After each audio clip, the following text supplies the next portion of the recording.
Supreme court के आदेश के तहत सेवारत शिक्षकों को शिक्षक पात्रता परीक्षा टेट उत्तीर्ण करने की अनिवार्यता को लेकर बलरामपुर के शिक्षकों में भारी आक्रोश है। उत्तर प्रदेशीय जूनियर हाई स्कूल माध्यमिक विद्यालय शिक्षा संघ के पदाधिकारियों ने गुरुवार को कलेक्ट्रेट परिसर में प्रदर्शन कर प्रधानमंत्री के नाम संबोधित ज्ञापन अपर जिलाधिकारी ज्योति राय को सौंपा। शिक्षकों का कहना है कि सर्वोच्च न्यायालय ने 5 वर्ष से अधिक सेवा वाले शिक्षकों को भी टेट उत्तीर्ण करने का आदेश दिया है, जबकि अदालत ने 3 सितंबर 2001 तथा 23 अगस्त 2010 के पूर्व नियुक्त शिक्षकों को इससे मुक्त करने की बात कही है। विरोधाभासी आदेशों के चलते शिक्षकों में असमंजस और भय का माहौल है। देश के लगभग 40 लाख तथा उत्तर प्रदेश के करीब 4 लाख शिक्षक और उनके परिवार सीधे प्रभावित होंगे। पदाधिकारियों ने स्पष्ट किया कि अधिकांश पुराने शिक्षक आयु सीमा और शैक्षिक योग्यता की बाध्यता के कारण टेट में आवेदन नहीं कर पाएंगे। वर्ष 2001 से पूर्व इंटरमीडिएट व बीटीसी धारक बीपीएड योग्यता वाले मृतक आश्रित नियुक्त शिक्षक और बीएड डिग्री धारक भी परीक्षा में शामिल नहीं हो सकेंगे। उन्होंने कहा कि विभाग व सर्वोच्च न्यायालय ने 2018 से डीएलएड बीटीसी को अनिवार्य योग्यता माना है, जबकि पुराने शिक्षक उस समय निर्धारित शर्तों के अनुसार ही नियुक्त हुए थे। ऐसे में अब उन्हें नई परीक्षा में बैठाना अन्यायपूर्ण है। संघ ने प्रधानमंत्री से मांग की कि 23 अगस्त 2010 के पूर्व नियुक्त शिक्षकों को अध्यादेश लेकर टीटी से मुक्त कराया जाए, लेकिन लाखों परिवारों ने रोजगार संकट न आए। संघ पदाधिकारियों ने कहा कि लगभग 1.5 दशक तक एनसीटीई और भारत सरकार ने कोई स्पष्ट दिशा निर्देश नहीं दिए, इसलिए इस स्थिति का जिम्मेदार भी वही है। इसी मौके पर जिला अध्यक्ष कमरुद्दीन अंसारी, मंडलीय महामंत्री अरुण यादव, वरिष्ठ उपाध्यक्ष पंकज पांडे, डॉक्टर विजय पाल मौर्य, ब्रजेश चौधरी, राजाराम यादव, ओंकार नाथ पटेल, अजय सिंह, मंगलदेव मिश्र, अनुराग रस्तोगी व राकेश कुमार समेत बड़ी संख्या में शिक्षक मौजूद रहे। क्या समस्या है?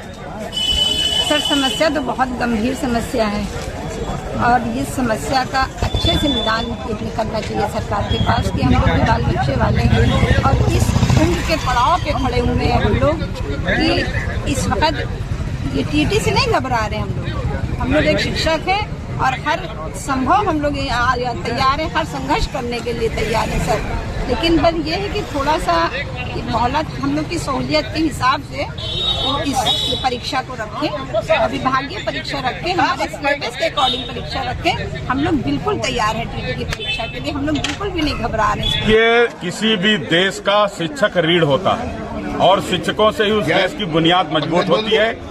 ये शिक्षक लगातार सारे मानक को पूरा करके जो भी उसके मानक थे उसको पूरा करने के बाद ही अध्यापक बने और लगातार सेवारत हैं, बच्चों का भविष्य बना रहे हैं। देश हमारा मजबूत हो रहा है, लेकिन ये सरकार जिस तरीके से ये निर्णय आया है, वो चाहे सुप्रीम कोर्ट के माध्यम से आया हो कि अब जो अध्यापक टीटी पास करेगा वही टीचर रहेगा, तो ये एक तरीके से टीचर को नौकरी से वंचित करने का एक कुचक्र है। एक पूरी तरीके से लोगों को वंचित करने का एक साजिश रचा जा रहा है और इस देश के भविष्य के साथ खिलवाड़ किया जा रहा है। हम आज के इस सरकार से निवेदन करते हैं, हमारे सारे अध्यापक आज यही ज्ञापन देने आए थे। हमने जो ज्ञापन दिया है, मैं कमरुद्दीन उत्तर प्रदेशीय जूनियर हाई स्कूल शिक्षक संघ जनपद इकाई बलरामपुर का जिला अध्यक्ष हूँ और आज हमारे टीचर जो उद्वेलित हुए हैं उसका मात्र कारण ये है कि आज हम 2011 के पूर्व जब ये शासनादेश बना उससे पूर्व के टीचरों पर भी टीटी की अनिवार्यता लागू कर दी गई है। मेरे कहने का मतलब ये है, जब कोई कानून बनता है तब उसका इम्प्लीमेंट होता है या पूर्व से ही इम्प्लीमेंट शुरू हो जाता है। यहाँ तो अब इस कानून में तो ये दिखाई दे रहा है कि कानून बना ही नहीं और उसके बाद सारे लोग उसमें आ गए। तो मैं माननीय भारत सरकार के प्रधानमंत्री और जो है शिक्षा मंत्री से निवेदन करना चाहता हूं कि ये जो काला कानून आपने लागू किया है ये अध्यापकों के हितों के विरुद्ध है। हमारा प्रदेश संगठन आज पूरे 75 जिलों में आंदोलन कर रहा है, उसी परिप्रेक्ष्य में हम आज आंदोलित हैं और जो है इस कानून को समाप्त करना पड़ेगा, अन्यथा इसके परिणाम भयावह होंगे।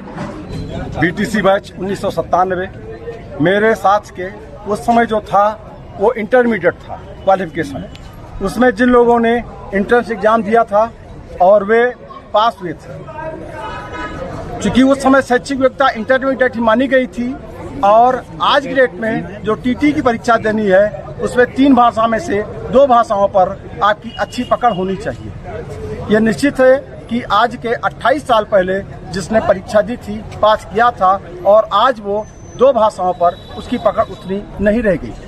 ऐसी दशा में टीटी उनके ऊपर डालना वो उनको एक निकालने जैसा ही है। मैं केवल सरकार से यही आग्रह करना चाहता हूं कि इनके लिए एक, अगर वो टीटी करना ही चाहते हैं तो एक कोई पाठ्यक्रम बना करके और डायरेक्ट स्तर पर एग्जाम करा लिया जाए, जिससे वो टीटी हो सके। क्योंकि उस समय इंटरमीडिएट थे, उसमें से काफी लोग ग्रेजुएट है ही नहीं। जब वो ग्रेजुएट ही नहीं है और टीटी की मिनिमम योग्यता वो ग्रेजुएशन होनी चाहिए, ग्रेजुएशन में कम से कम 45 या 50% होना चाहिए।